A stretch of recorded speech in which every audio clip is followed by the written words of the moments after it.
Speaking of which, Barry's on assignment today, but he found another jewel for this week's Texas Outdoors. If you live in Boerne, you may already know about the Cibolo Center for Conservation, and he took his son Micah along for the journey. What kind of dinosaur?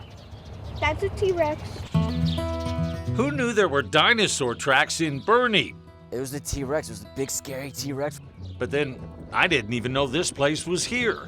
You'd be surprised. Considering how long we've been here and how much growth Boerne has experienced, it's really, the gem. This is the Cibolo Center for Conservation. 160 acres of Texas in its natural state. Well, almost. It's been developed just enough to use the area as an amazing place for kids to learn. Where do you see the big, tall, strong trees? Probably right out there. And they're kind of moving along in a line, aren't they? That's the creek. That's where the creek is.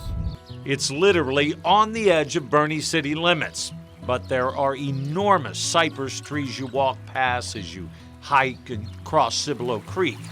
But it's always kind of fun to see if you can cross, how you can cross, where you can cross. It's part of the fun. If you didn't know better, you'd swear you're miles out in the country. And the creek here is loaded with fish. It was swimming in the clear water and then it got out of the clear water.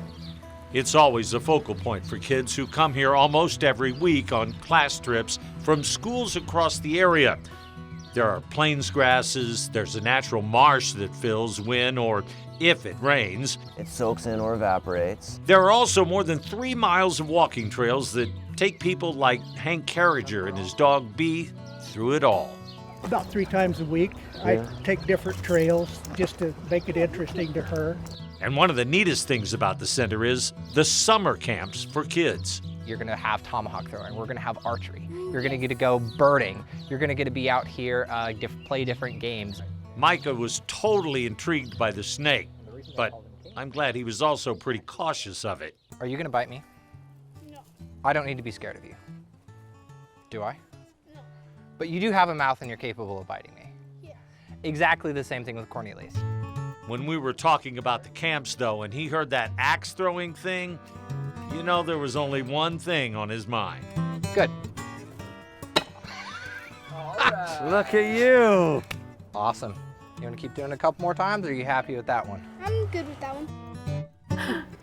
Micah did a good job, didn't he? I love that. He was spot on. And I just have to say, what a good lesson that they were teaching that, snakes bite too. They get scared and fight I back. know. So be I'm careful staying around away. them. You do have to be careful. They're not necessarily always our friends. So tread lightly, y'all, with those snakes. Yeah. You're going to want to tread lightly.